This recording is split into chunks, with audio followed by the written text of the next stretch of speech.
I've spent a lot of time in this like state where I'm like, man, like I failed, like the career didn't work out. And like, to be honest, it definitely has had its ups and downs, but I've never given up. That's like one thing I'm really proud of myself for. It's like, I've just never stopped making music. Yes, I took breaks, but like I've truly like never given up trying to like make it. Like I still really want to be on stage and I still really want to be performing, giving like an authentic artistic expression to a crowd. Like that's why I want to be doing this. But the path has been, there's been some twists and turns to it for sure.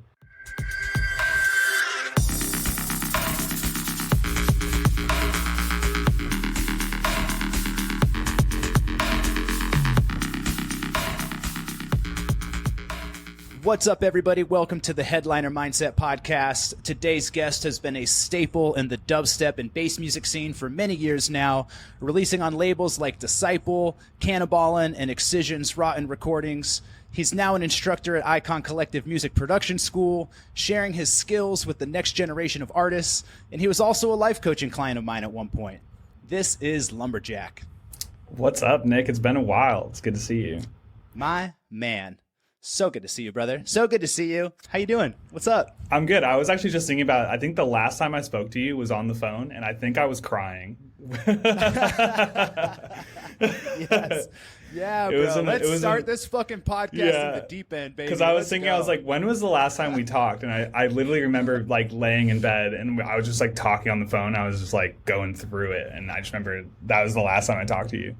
Yeah, man. What a great place to start, because, you know, I really did have the honor and privilege of getting to be your life coach for a while, for a period of time. And a lot of stuff I've been doing these days has been a bit more artist focused, helping people kind of move forward in their careers. But we were working on some real life shit at that time. I think like remind me of what was going on in your life when you reached out to me and we did that coaching. Well, some of it's still kind of going on, but from what I remember, the main goal was trying to kind of get out of this like artist paralysis, or really just kind of like kickstart my project again and feel good about it and like tap into like why I make music in the first place. That was like the main goal. And then there was like some personal stuff going on with like love interests, and I think also I've been kind of dealing with like some trauma that I've been trying to process from my past around like bullying and like self-confidence. So it was a combination of like wanting to get my project going and kind of get into the mindset of like, okay, this is like my day to day almost. And then on top of that, you were kind of helping me with like the personal stuff. And even at that time I was also doing a lot of physical, I was doing personal training. So like just our sessions really just like kept me like locked into like the overarching plan that I was going through. So. Yeah, I remember. I think there was like some breakup stuff going on. There was some relationship stuff. You know, this is what happens all the time is people come to me and they're like, I call it the Trojan Horse. People come and they're like, hey, I want to, you know, progress in my artist career. And I'm like, okay, cool.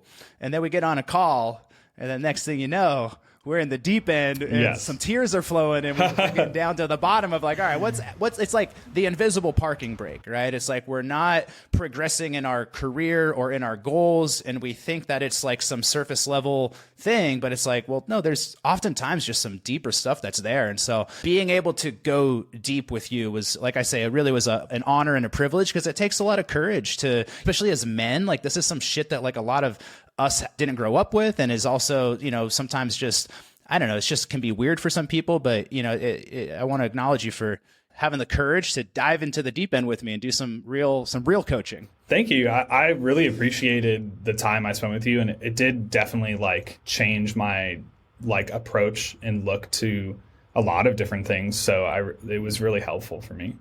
What do you feel like you took away from it? I was thinking about this like in the shower before this podcast, and like I always do, I think about you in the shower.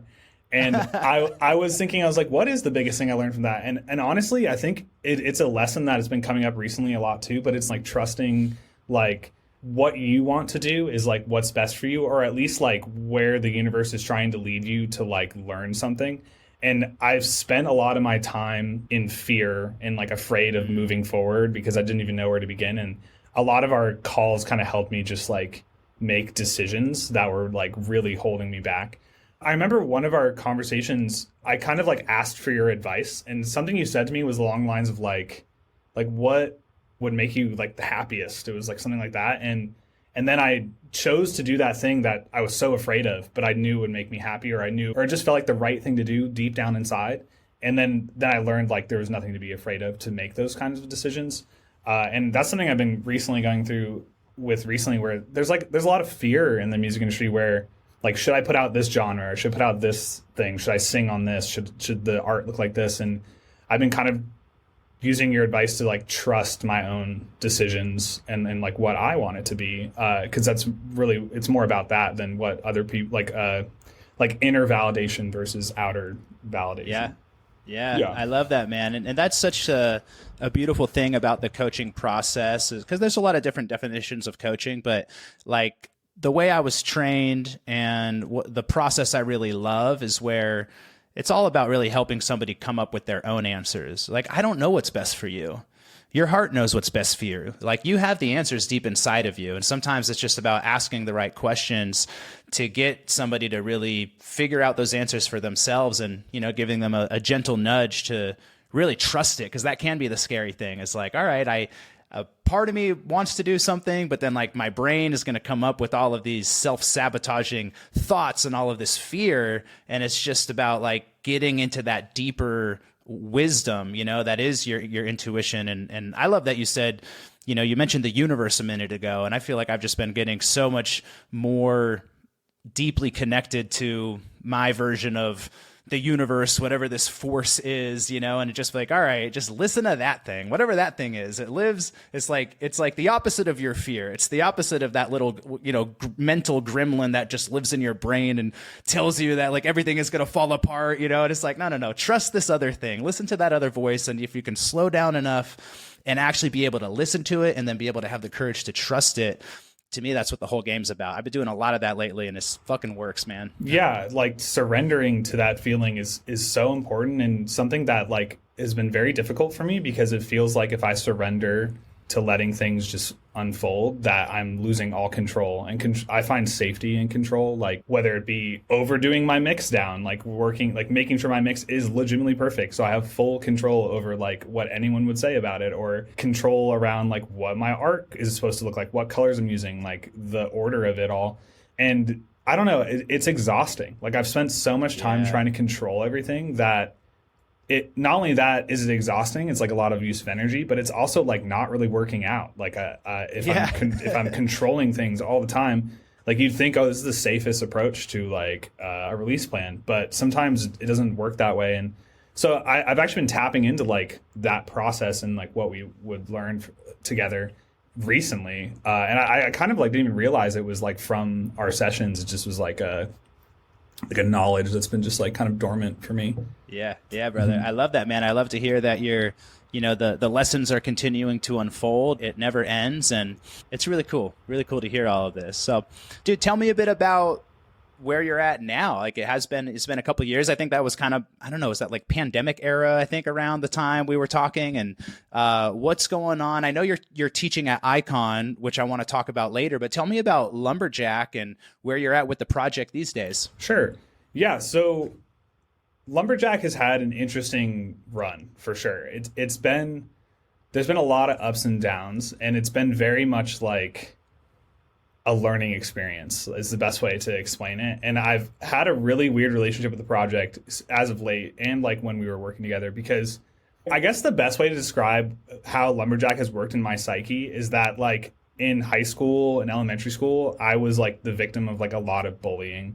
And it had to do with like a facial deformity thing I had going on with like my lower jaw didn't grow as fast as the rest of my body. And it's called a mandibular protrusion. And basically, you know, kids will take anything they can to make fun of. But I physically, like my chin was like kind of receded like more towards my neck.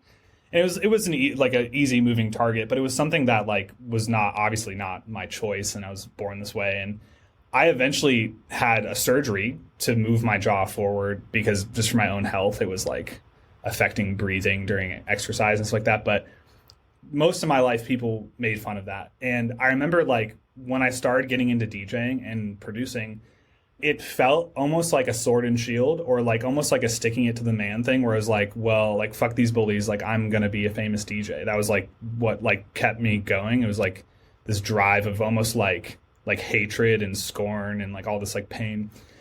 And like then Lumberjack did blow up. There was a lot of positive things that happened with it, and it protected me. It made me feel like, oh, I'm cool now. Like, you can't make fun of me anymore. In fact, I can make fun of you, you know? But then things with Lumberjack didn't necessarily work out the way I wanted them to work out. And it was kind of the perfect storm of a lot of things occurring all at once.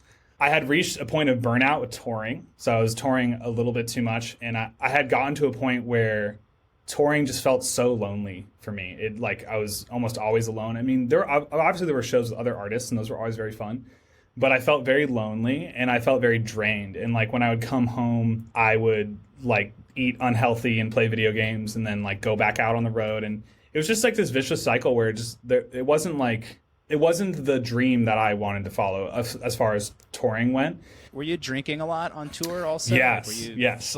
Party lifestyle too? Yeah. Yeah. That fucks with everything as well. 100%. And like, it's interesting you bring that up because like I didn't even really think about how that could have been affecting it, but I'm sure that was like a large part of it because I was 22, 23. So I had just been, the ribbon had just been cut, and it's like, yeah, bro, bars open.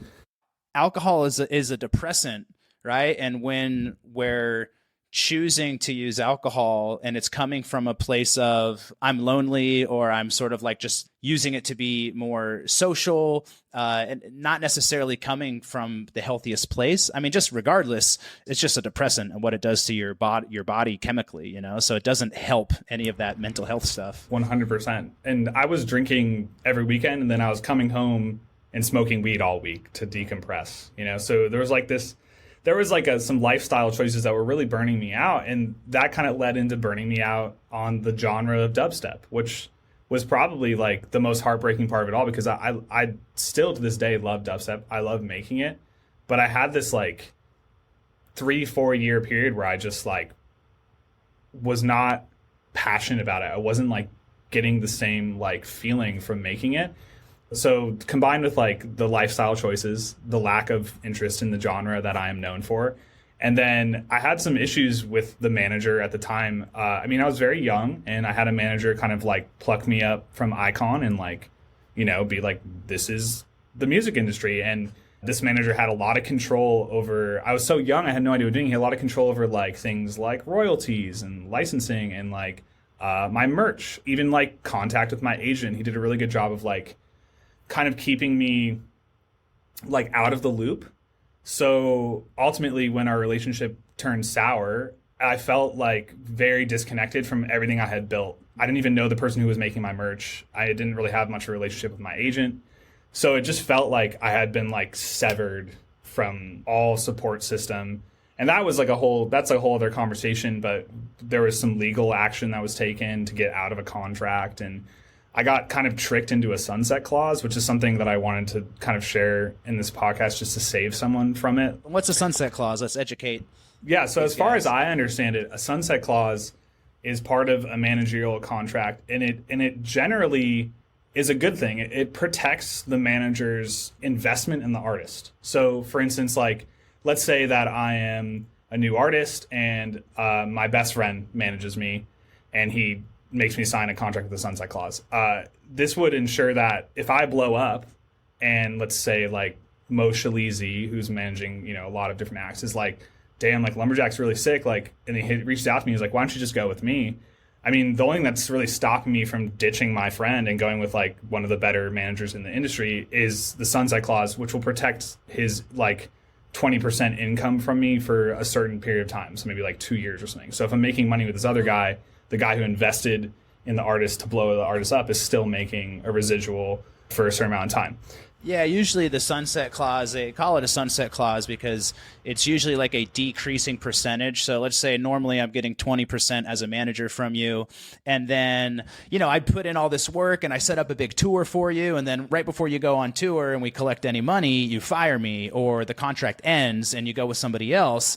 Well, I did all that work to help set you up. And so the sunset clause would maybe give me like 20% for the first 6 months after the contract, and then 15% for the next 6 months, and then maybe 10% for the next whatever, right? So it's the idea of it being like oftentimes like a decreasing percentage over a certain amount of time. So you had that built into your contract. So basically, yes, he was able to keep taking money from you even when the contract was over? What's really interesting about it is that, like, from the way I understand it, usually a sunset clause would only get enacted when the artist has chosen to leave the manager. So, like, in a sense where, like, the artist is kind of like, peace, like, I am bigger than you. Whereas, like, he did this thing where somewhere in the wording, anyone could leave. And, like, maybe that is a normal thing. I don't know. But I think nowadays, if I were to sign a contract, I would have my lawyer change that a bit. But he basically chose to just, like, since I wasn't feeling good about myself and I was having a hard time making the music, he chose to just, like, leave me. But he also was like, I'm leaving you and you owe me money for 2 years. So it felt awful because it was like a breakup and a betrayal. And then it was also like, oh, and like any money I make now is like he's making a residual. And so I kind of like nosedived my career almost like purposefully to like spite this person. Like I was like, I don't want to like pay you. I don't want to like make any more money that you can collect off of me kind of thing. And he ended up doing that. He had a large roster of artists, and a lot of them have been through hell and back because of that kind of beginning. But he did that to all of us. He was just like, peace out, like pay me now. And it was really slimy, and it was not like the greatest thing that could happen. And I was very young, so it really affected like my, like, you know, I lost the sword and shield that protect me from bullies, and I lost like all the connection to the music industry that I had worked so hard to build. But I was like kind of sequestered off by this person who was like very controlling. And then obviously then the financial came in. And at that point, I truly just wanted to give up. I'm not even going to lie to you. Like I was so sad about it. Even to this day, I'm still processing like the feeling of how that felt. And more so right now, because I'm trying to like get over it and feel it and release it so I can like move on with my life and do music, you know? Yeah. So the perfect storm. Mm-hmm. Yeah, man.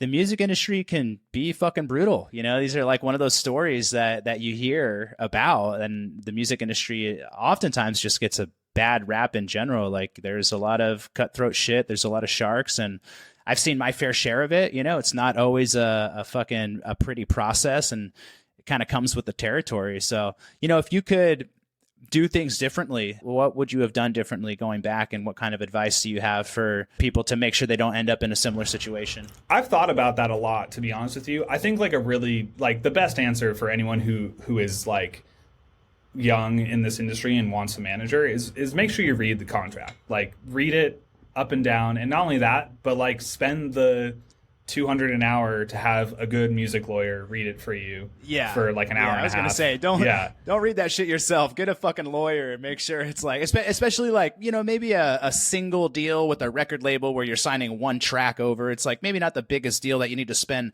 hundreds of dollars, but a management contract, that's like you're getting fucking married to somebody. So definitely invest in getting that lawyered up. And people are really crafty with contracts, labels and managers and stuff like that. And I don't blame them. They're just like protecting their investment. And also sometimes it's like people put stuff in a contract for it to get redlined. Like they're just like testing the water of how far they can go with their deal kind of thing. And so I've been learning that contracts sometimes are unfair and you have to redline them, and people understand why. So, well, here's what I remember from my days as a manager was usually a record contract that gets sent over, if you're just signing like a single to a label, it's just a template. Like it literally, they're like, this is a basic templated standard contract that we send that is totally in our favor. But most artists, they don't know shit about contracts. So they're just like, I'm so excited to get signed to this label. I'm going to sign this thing and send it 100%. Over. 9 times out of 10, nobody says anything. But the normal sort of music industry process would be that someone sends a contract that's in the favor of their terms, and then you look at it and you say, well, okay, yes to these parts and no to these parts. I want to change this, and okay, let's negotiate and meet in the middle on this, and then you send it back and forth a couple times. But especially when it's like new young acts, they have never seen a contract before, and they're just signing what is this basic templated standard contract that labels send that's like totally in the label's favor. But there's absolutely nothing wrong, and it really should be expected to send back some red lines, right? To send back some edits to be made to that contract, and especially with the management contract. And that's kind of what I'm getting at. It's almost like part of the deal is like disagreeing with the contract and then getting it to be more halfway. It's called negotiating. And it's very real, and it's very much like in the music industry, whether you've noticed it or not. So I would say lawyer for sure. Get a lawyer, read the contract. I don't know. Also, like that's the mouth of the river. But if let's say you have made the mistake and you're with someone, like there were a few moments where I did have other managers who were very successful who were like, "Hey, what's going on?" And I was so loyal to this guy. Like he had like brainwashed me. Like I was like his boy, you know, like we're friends. And I could never fathom the idea of betraying him, which was very sad because it kind of ended up betraying me. So, I mean, I don't know. I think like maybe just like the other piece of advice would be like as you're going through this industry, like just kind of following your heart. Because I kind of knew this other person who had asked me might have been a better fit, and it turns out like, you know, years later they totally would have been. But you know, you only like hindsight is always 20/20. So I would start with getting a lawyer, and then the second part is like if you're already stuck or something's going on, like follow your heart kind of thing. Yeah, you got to follow your heart and also learn how to have tough conversations. You know, I was a decent manager, but knowing what I know now about communication, about discipline, and about really like, yeah, just the willingness to have tough conversations. Like I was so afraid of conflict that, and especially as a manager, like you can't be afraid of conflict. Like you're going to have to do that. But especially as an artist as well, like you are your own manager up to a certain point. And even when you have a manager, you still need to handle your own business. And so much of this business is about personal relations. And so sometimes you need to walk away from a situation that isn't good for you. There's so many fucking breakups in this industry, and sometimes you're going to be the one getting dumped, and sometimes you got to be the one doing the dumping, even if it really fucking sucks and if it's really hard. But if it's like holding yourself back, if it's holding you back from your happiness, or if it's holding you back from your success, you got to do what's right for you. And you know, bridges get burnt, but when you learn how to be really clear in your communication and just like emotionally intelligent. I think emotional intelligence is just one of the best skill sets that people can develop, and something I'm really passionate about, you know, helping people learn, because it's going to really come in handy as you swim through this crazy ocean of the music industry and navigate your way through it, you know? 100%. Yeah. Like boundaries I've been very much like a lesson in I'm 29 right now. I'm almost 30 years old, which is crazy. Oh, you're still a baby, bro. I still am a baby, but boundaries, 30 yet. Boundaries have been like such a lesson recently in my life. Like just the ability to say no to something and doing things because you want to do them. And yeah, and it kind of goes around like exactly like what you just said. Because I truly knew I had to break up with this manager because I saw it all happening before it even got that bad. And I was afraid to. I mean, it's the same. I've been afraid to break up with like love interests for the same reason, where I'm like, okay, but I'll be alone, you know, and like I'll end up sticking it out and being, you know, like in a terrible situation because I just don't want to be abandoned. And yeah, so that has been definitely a huge part of the whole story is that.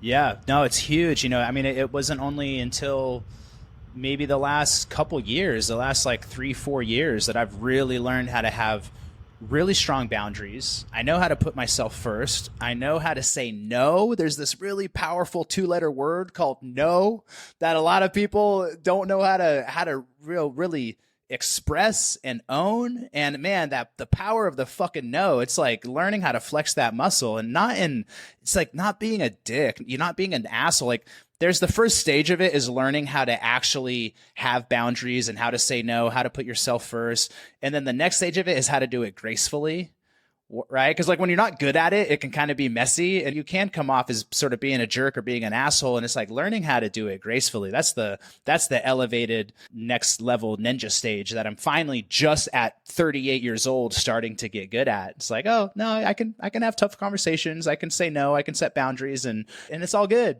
And it's all good. Like, I still love you. You know what I mean? I love you and no. and not like, because I got to the point where I could say no.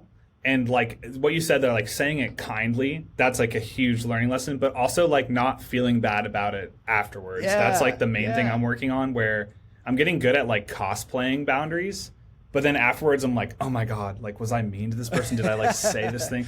You know, and that happens a lot teaching. I'll be honest, like at Icon, like when you need space or like you don't want to speak to someone in the hallway, I've been trying to work on boundaries of like saying, oh, like I'm busy, or like I'm not really available to speak on this thing, you know, because I'm like on my break.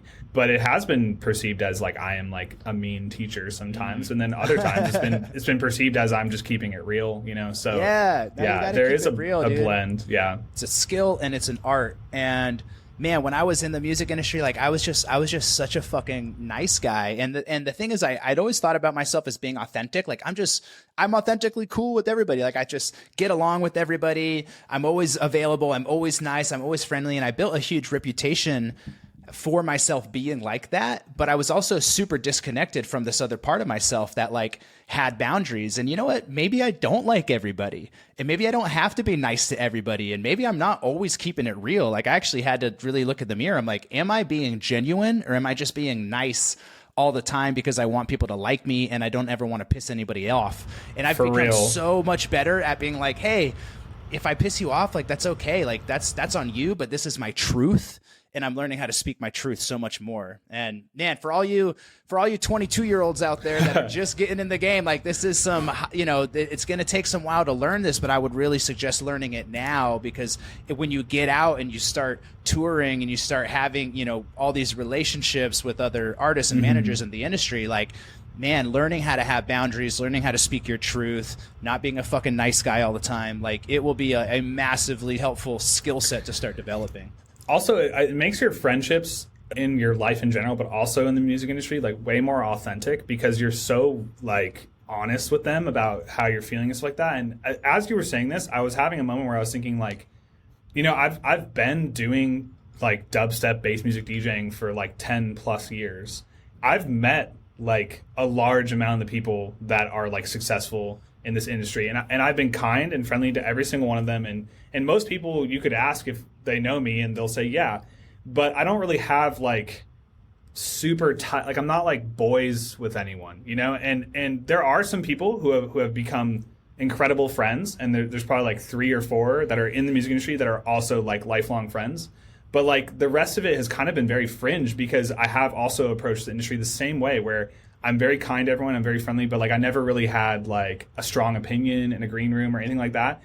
And like I don't think I ever was really like authentic. And I don't think necessarily that hurt me, or it's not something about that. It's more just like an observation where it's interesting how there really only are like 3 or 4 DJ friends I have that are like, those are my dogs, you know, and like and then the rest of them are just people I say hi to at Space Yacht.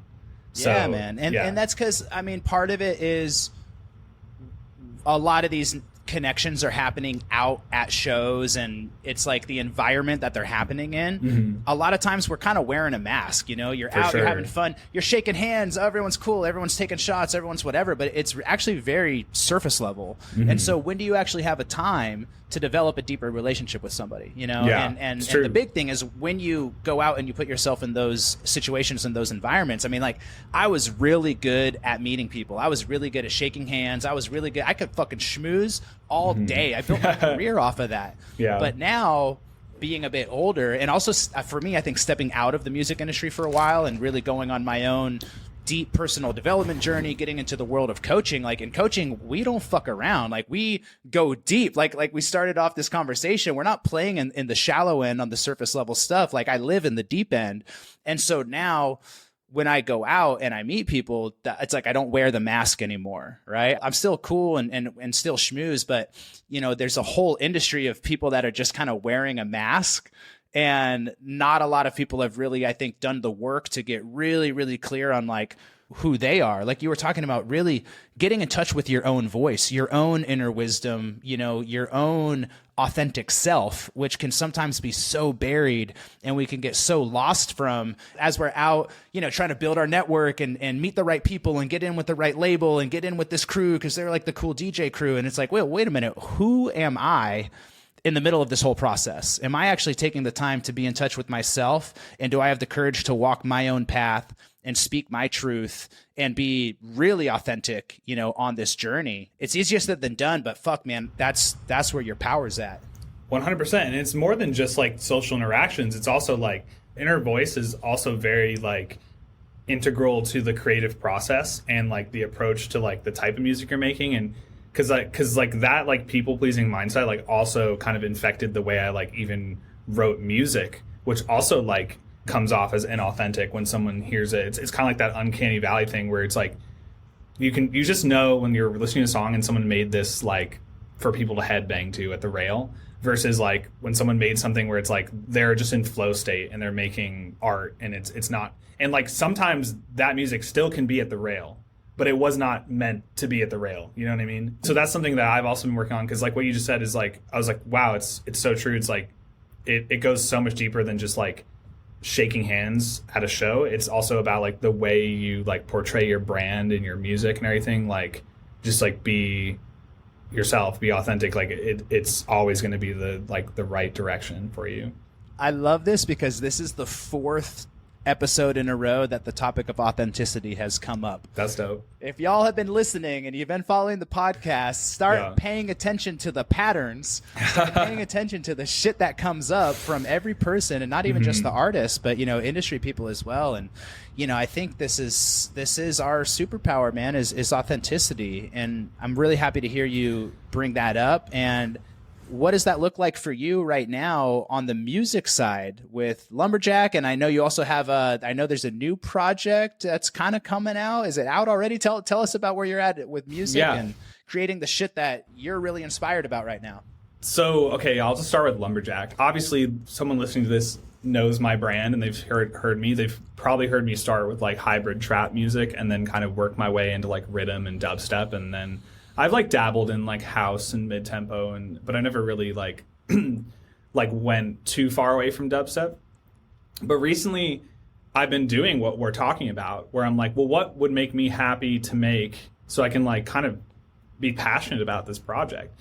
Because the brand is great and like everything is there. It's like the only thing that's holding me back is like the way I view it. So I'm like, how can I view this and enjoy it?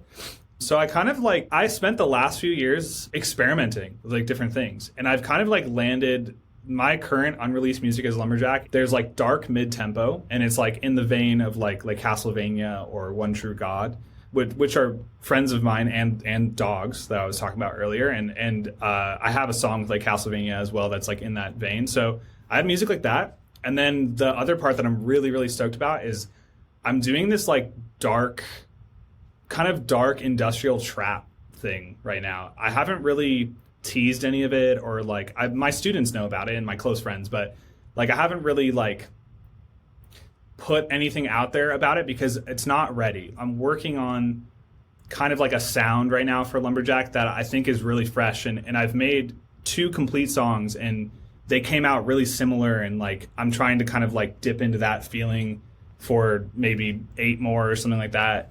I've never done an album, and I haven't done like a big EP in a while, so I'm working on like kind of a body of work, and it's reminiscent of, very inspired by a band called Ice Peak, and they do like rap and trap, and they're Russian, and it's like a very interesting sound. And I just saw them in LA. They were incredible live. It was the coolest thing ever. But it's very inspired by that, and I think the best way to describe it would be like it's like Gesaffelstein meets like RL Grime, or in between there, where it's like still very scary, but it's very heavy in the 808 category. I still have stayed true to like the Lumberjack sound, like the birds and the crickets and like the spooky forest vibe, but it's more of a trap thing. And the reason why is because this secondary project, we're going like pure bass music, like dubstep, you know, bass house, like drum and bass, like anything that has like sound design. But so it's been cool because that's the outlet for that, and then now I had this freedom to be like, okay, well, I don't want to do dubstep with 2 projects, so like how can I like love Lumberjack? And that was kind of what I stepped into, is this new trap sound, and I'd love to show you it too. It's for sure like very definitely under wraps right now. I'm just so happy to hear, one, that you're being patient with the creative process and being like, oh, I'm gonna explore this sound for a while.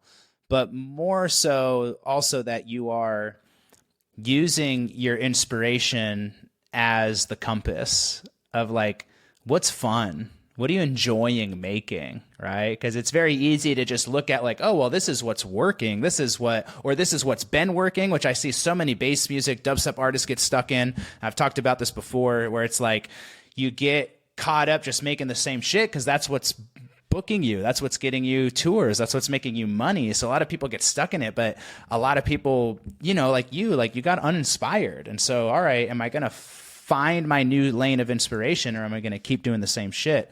So really cool to see that you're taking that journey to find where the new inspiration is, which might be in a totally different direction. 100%. And like, I think with the state of Lumberjack too, it's like, I feel like I don't have much to lose. Like, it's been a while since I put out dubstep, and I for sure have taken some time off releasing, and I've been teaching and like growing. And I don't know, like at first it felt exactly like we were saying, like those stressors of like, well, what about shows? Like, what about like what the industry is currently pacing with? And then like when that all went away with like the pandemic, and then like it just wasn't really there for me anymore after the pandemic, I was kind of like, well, it doesn't really matter what I make. Like, I should just be happy. And then like, that's how this whole project started in the first place, you know? And it might take time to play shows and like do all that stuff, but like, that's not really why I'm doing this. And like, I had to kind of remind myself that. So good, man. Dude, I literally just made an Instagram reel today. I've been so busy just making this podcast, and everything I've been putting out has just been clips of the podcast. And I actually haven't made my own reels and talked about my own thoughts in such a long time. So it felt good. Also, it was so good because I was literally just walking and I was like, I'm just going to flip on the camera and talk about this right now. It's not like time to do it. Planned or contrived or whatever. But I was talking about how I think for so many artists, it's like, you got into this because it was fun. You got into this because like you went to a show and you had your mind blown at a music festival and you were like, I'm having the best time of my life and I want to be up there. And there was an energy of excitement and passion and fun and play. And then it's like, 90% of the artists I talk to are usually like stressed the fuck out and are like, how do I make this happen? Or like, I'm trying to grind and I'm trying to push this forward. And it's like, wait a minute, y'all, come back to what got you started in this in the first place, which was the energy of fun. Mm-hmm. Right. So I'm realizing that for myself as well, because I've gotten caught up in like, oh, I'm like, I got to run my business. I got to make content. I got to make the pod, you know, like it's a stressful energy. And I'm like, wait a minute, I don't want to live in that energy because I don't produce my best stuff from that energy. I produce my best stuff when I'm fucking playing, when I'm having fun, when I'm just being like silly and like being fucking stupid. You know what I mean? Like I'm fucking around with my friends. That's where I'm in my best state. And so not that we're always going to live there, but a lot of people are living in the state of stress and frustration. And that's not a good place to be. We got to come back to where it all started, you know? For sure. I think it's like at least with like Lumberjack, I'm trying to approach it with like a mindset of like abundance, where it's like, it's going to more like feminine energy, where it's like, I'm attracting this, like I'm attracting the career to my passion instead of like, please come and support this thing I'm doing. I'm more just like, you know what? This shit is dope. I like doing it. It's like, if you book them, they will come kind of thing. Or if you build it, they will come. It's like, I feel like that's what's going to happen. And I'm just not too worried about the how. It's more about like just making the music and enjoying it and trying. And that's the main thing too, is like, I've spent a lot of time in this like state where I'm like, man, like I failed, like the career didn't work out. And like, to be honest, like it definitely has had its ups and downs, but I've never given up. That's like one thing I'm really proud of myself for. It's like, I've just never like stopped making music, and I never stopped posting on Instagram. Yes, I took breaks, and yes, I taught at a school for a bit and learned and stuff like that. But like, I've truly like never given up trying to like make it. Like, I still really want to be on stage, and I still really want to be performing, like giving like an authentic artistic expression to a crowd. Like that's why I want to be doing this. But yeah, so it's like I've never given up on that. It's just, but like the path has been, there's been some twists and turns to it for sure. It's not a straight line, man. I'm so happy to hear that, man. And similarly, you know, last year was like the toughest year of my life. Like, I had been coaching full time for a while, running my own business for a while, went through a really tough breakup, like got depressed. I was like, I can't coach anybody. I got to take care of myself. But at the same time, I'm like, this is my fucking job, and I still got to get clients. And it was a very weird time. I wasn't coaching artists. I didn't know who I was coaching. I was all fucking lost. And I almost quit twice. I almost fucking quit twice. And it got to that last, to like the very end, you know, where I was like, nah, I'm good. I'm done. And the universe just kept pulling me back. It's like, no, bro, you're not done. You got to fucking stick with it. And thank God I did, because this last year has has been so different. And I'm so aligned with my purpose again. I've been having so much fun doing this again. I've been getting, like it's all been happening. And so, man, yeah, just take it from both of us.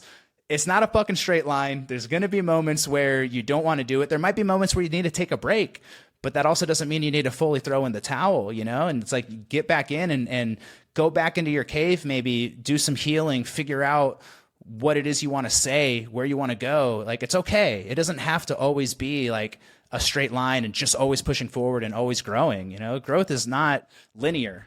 It's interesting that you say that, because I was almost attracted to doing this with you from your approach, like how aligned you are with like your purpose. Kind of like, it's weird how like I was like, oh, I need to be like a part of that, or I need to share like how I'm working on that. So it's interesting, because I just want you to know that like you finding that alignment, you're probably still working on perfect alignment, but like finding some form of a direction for you to pour your energy into, it's like people are noticing. That's why I've reached out to you. I was like, I'd love to talk, because I'm like seeing like the energy through the reel or the like Instagram. I can tell that you're like onto something, and I just wanted to be a part of it. So it's really interesting that you said that you've been going through stuff and then you're gone up and up. It's like, well, I noticed, like I could just feel it. Yeah. I'm getting emotional right now. I swear to God, like for real, you're for real, bro. I received that, man. Thank you. I totally, I fully received that. And it's funny, man, today I'm actually going to like switch up my whole routine, because normally I usually get up and go straight to the gym, and I spend, like good, like 2 hours, sometimes 2.5. I'm doing the sauna, the cold plunge, I'm stretching, like my whole fucking morning is just going to that. And today's my off day. And I spent the whole morning today instead reading a book and journaling and going really deep into like, what's my purpose and why am I here? And what are the parts of myself I want to work on? Like I had like one of the best mornings today, and something very deep inside me I could feel shifting, which was a deeper alignment with the vision, a clearer idea of what that vision is. And then also just this deeper alignment with being in my purpose. And anytime I'm going through anything, I feel like I'm always relating it back to, how do I share this with other people? And especially right now, because I am working with artists, like, man, there's so much energy available to you when you get in touch with that purpose, that deeper purpose. And I think it's what's missing for a lot of people. Like, if you're making music and it's just a grind and it's a struggle and you're frustrated all the time and you're not feeling inspired, then something's off, right? And I think I am hypothesizing, but also from the literally fucking hundreds of artists that I've been around and worked with, a lot of times there's not a real deep purpose. The purpose is like, I want to fucking tour and I want to like live this lifestyle. I want to, like for you, it was like, I want to prove to everybody that like I'm worthy and I'm fucking cool, right? And it was like, that will take you a certain way. It will take you so far. But if you're not being driven by something deeper that's bigger than yourself, this is why it's such a fucking hard journey for a lot of people. But for the ones that are tapped into like, yo, no, I know what my purpose is, and there's something bigger here. It's not just about me. It's about something that's bigger than me. When you're able to find out what that is for you, it unlocks energy that makes you want to get out of fucking bed every morning and get to work. You know what I mean? It's like you don't have to struggle to try to push the boulder up the hill. You're being pulled by a higher calling. And I'm just really tapping into that for me. I honestly do not think that this is not a conscious decision. This is me surrendering in my feminine energy to like, I'm just letting the universe use me as a vessel. And I've just surrendered that this is my path. And I think for a lot of artists out there, there's a lot of energy to be unlocked if you go and are willing to kind of explore what that might be beyond just like, popping bottles and being the fucking man. you know what's also funny that I've been wanting to tell you, but we just had a great conversation, is that like you were an art of flow teacher. I taught art of flow for like 4 or 5 quarters at Icon. So I also sick. Yeah. So that was an interesting thing, because it's like everything we're talking about, like obviously learning it there, but teaching art of flow was so interesting for me because it was like almost like I was the one who needed the class the most out of everyone I was teaching it. And like then like learning it enough to like lecture it became almost like a sabbatical for me, where I was like just focusing on spirituality and like creativity and like mindset and like all that stuff. And yeah, man, I just wanted to share that with you because like I know that was like your role at Icon too. And but I stepped into those shoes and it was really rewarding. I had a really fun time. Yeah, but a lot of what we're talking about is like, you know, the basis.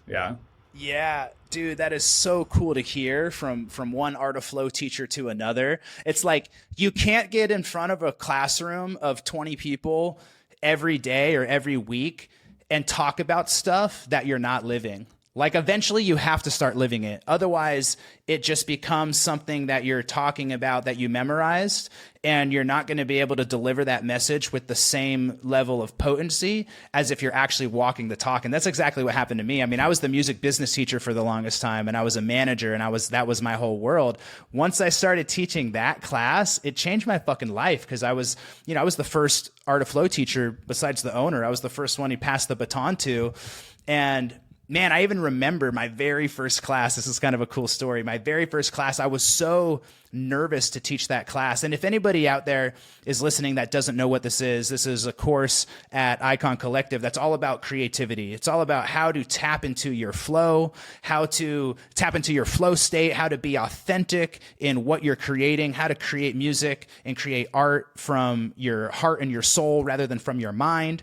And I remember my very first class that I was going to teach. It was a big deal. I was the first person to ever fucking teach this class besides the guy that created it. And so I was studying the slides. I had all my bullet points. I was like memorizing it, and I got in there. And I think what happened was, I think I taught the first class that way, and I was in my head the whole fucking time. And then I realized, I'm like, that completely defeats the entire purpose of what this class is about. And the next class I went in there and I was like, you know what? Fuck the notes. I'm going to flow. I'm going to flow this whole class, and I'm going to just let it come out of me. And I let go, and it all just came out. And it was like, and that was just my style ever since then. You know, of course there's topics and there's bullet points and there's lessons, but it was like, just started speaking from the heart, and changed my fucking life, man. So really cool to see that you got to experience that as well. It's one thing to take the class. It's another thing to teach the class. For sure. And what's like the best segue I can go into now is like the last quarter I taught it was 3 months ago. And I'm currently on like leave of absence from working at Icon. I took 3 months off right after teaching this like last Art of Flow class. And it was just because I had realized how off the path I was and how not aligned with what I'm passionate about I was. And I learned so much teaching at Icon. It was like I leveled up more than I could ever level up. And to be honest, it's crazy to think about my skill set when I was 21, 22. I'm playing EDC. Like I didn't know shit. Like now I'm like, whoa, I'm actually like a pro producer. Like I know how to mix, I know how to master, and all this stuff.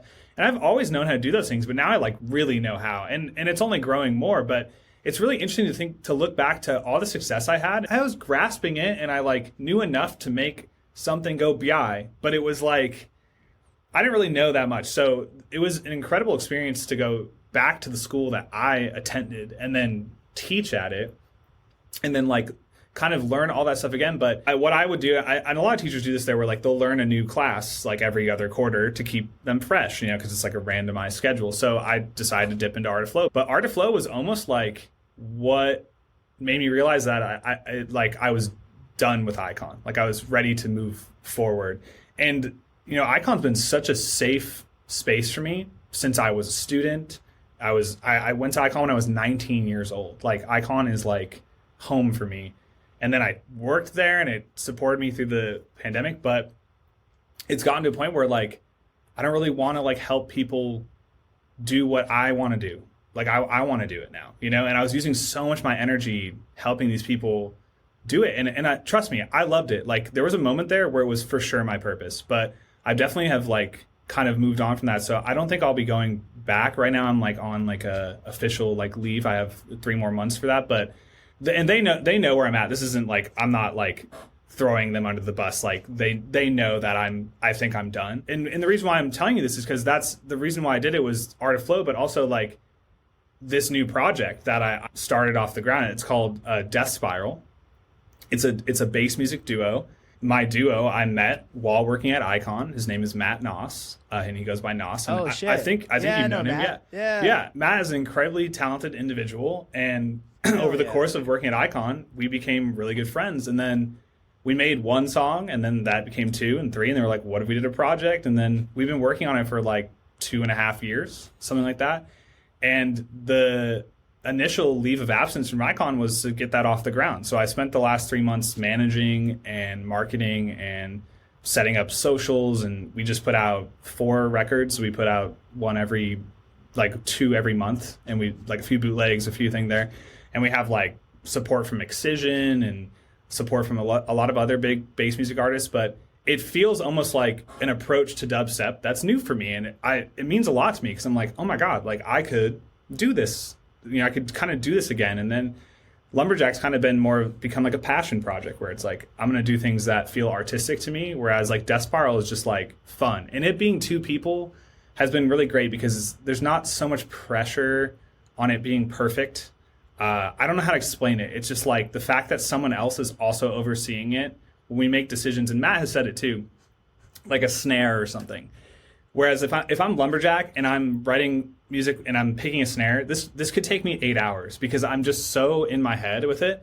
But then when I'm with someone else, it's like, do you like the snare? Yeah, I do. We move on. And it's really interesting. Like the blocks that usually catch me creatively when I'm by myself do not exist in this duo. Matt and I really fit like a puzzle piece because we have a lot of overlap. Like we're very talented at like sound design and stuff like that, but like he's really good at like songwriting and like commercial and like singing and stuff like that. And like I bring like this other side to it, like branding and like market approach, and we just kind of meet halfway. And it's been really working out. I feel like really good about it. Like, and that was kind of why I was like, okay, if I'm going to launch a project, I can't be helping other people launch projects. I need to like pour all of my energy into this thing. Dude, way to have the courage and ultimately to know what your truth was, which was that this is no longer serving me, right? You can't teach Art of Flow that's all about authenticity and then not also be authentic. Like it's gonna force you to look at your truth at some point. And then again,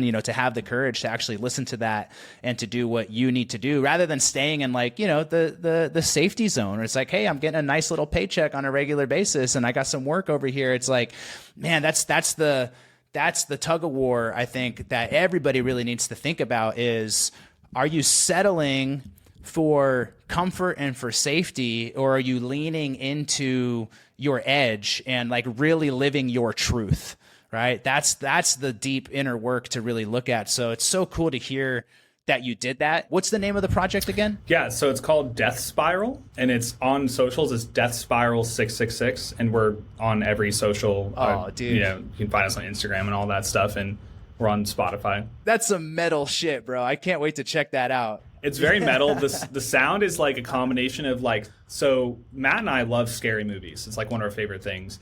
And so we've combined our love for that with dubstep. So the music sounds like a score of like a scary movie plus like dubstep stuff. But then there's like an emo, like pop punk aspect to it because Matt is a very good singer and he sounds like from that era. So we've kind of been working on a few tunes with his vocal that aren't out yet that we're like developing, but we've also been playing emo nights. Like we've been DJing emo night. So emo night has this like new record label, and they're also talking about like combining emo night with like EDM stuff, this grave thing. And I'm trying to manifest us to fit right into that slot. I'll be honest with you. Like we are like the perfect act for that. So it's kind of like a pop punk emo scary dubstep brand, and you can see it in the like visual, like the photos of us and like the sound of it. It's very, so it is like metal, but it's more like on like the like Pierce the Veil side of metal where it's like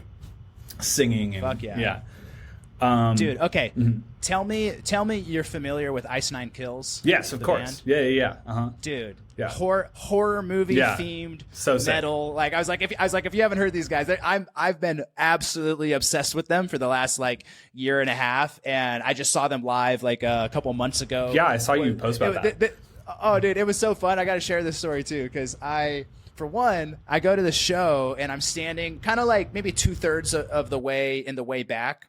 And actually, what was really cool, side note, was 3 guys from Icon were opening up. Mike's Dead, the artist, and then Patches was his drummer, and Luca was the guitar player. So I got to see those guys open up, which was rad. But I'm obsessed with this band, Ice Nine Kills. I start off in kind of in the back. You know, I'm an older dude. Like, I'm just going to enjoy the show. And then I was like, a couple songs in, my head's bobbing. I'm like, I'm getting into it. I'm like, I'm gonna go up a little more. I get like 1/3 of the way up, and I'm like in the crowd now, getting a little tight, you know. And then, dude, something just came over me, and next thing I know, I'm in the middle of the pit. My shirt is off. I'm fucking pushing 18-year-old kids around. I completely went ballistic. I lost my shit, and it was so sick. And what it did was it brought me in touch with my inner child, where I was like, that was who I was when I was 15. I was going to punk rock shows since I was 12 years old. I was in every mosh pit you can imagine. And it was such a cool, fun thing. And also, you know, kind of gets you in touch with like the primal animal again. But I'm like, I haven't been in a mosh pit in forever. I went to a metal fest last weekend, did the same thing. I saw Sleep Token, got up in the middle of that. And now I'm just like, I'm having a comeback. I'm having like a heavy metal mosh pit comeback. And I'm going to be on a rampage to just get up in the mix again. I love that for you. Age ain't nothing but a number. Fucking do your thing, baby.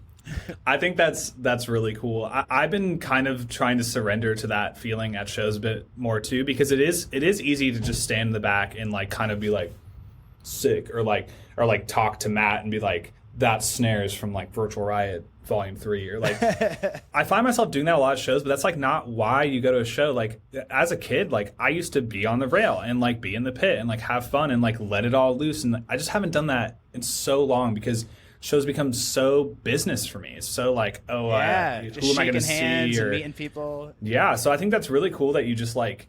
I think maybe I would have the same experience if I was at like Fall Out Boy or something, because it's like I'm not gonna meet, you know, like Excision there. You know, it's like I'm just there to have fun. Yeah, so for sure. You got to pick your battles. Like I go out to network. I'll go out intentionally to network. I'm going to go out. I got an artist in town tonight. I'm going to go shake hands. We're going to hang out backstage. I'm going to meet the promoters. Like I'm doing more of that now, the kind of shit I used to do when I was in my 20s in Hollywood meeting everybody. But also every now and then, bro, if that artist that you really love comes to town, you got to like put the phone away, leave the girlfriend at home, go out and get fucking weird and get back in touch with like why you got started in all of this in the first place, you know? Which I think is like a perfect time to talk about something that really resonated with me on a previous episode was Lil Texas. And he says about it in his tweets a lot too, but he talks about how like he's not the artist that makes a genre that he hates or doesn't listen to, right? Like there's like this stigma where like a lot of dubstep people, they make dubstep, they tour dubstep, they play dubstep, they never listen to it, and they like talk shit about it. It's like a common thing. It's like this apathetic brand vibe. I like that he's like kind of calling those people out, and not because he's like trying to start beef. He's like trying to awaken them to like, yo, like, why are you so unhappy? Do what you like. And I think that's kind of why I stumbled upon this trap sound with Lumberjack, because I was like, okay, well, what do I listen to? And I was like, oh shit, I'm listening to like Ghostmane and like Kim Dracula and like Suicide Boys, Ice Peak, you know, and I'm like, okay, so what if I just like made music that I like also like listening to? Because that's why Lumberjack started. It was like I was making hybrid trap because I liked like Kaiwachi and I liked Elenium at the time, who was making hybrid trap. And I was like, oh, I'm going to make that. But then it's like, you know, as time went on, I'm like making a rhythm song and I'm like, why am I even doing this? So it's cool because that feeling is like what I tapped into to figure out what it is that I should be making in the first place. Yeah. Man, I really can't tell you how rewarding of a conversation this has been for me to go from one of the last times that we were talking, having you crying about being lost and going through breakups and trying to find yourself, right, to now being so grounded in your authenticity and continuing to just be on your journey, watching your growth, man. I really can't tell you how happy I am just to reconnect with you. And thank you so much for taking the time to come on and to share and to just be so fucking real, man, to be so vulnerable and just show behind the scenes like, yo, it's not always a straight line. There's going to be some dips. There's going to be some ups and downs. And, you know, I just really appreciate you pulling back the curtain. I'm sure a lot of people are really going to resonate with this conversation. So thank you so much for coming on. Thank you for having me. It was super fun, and I'm excited to listen to the next episode.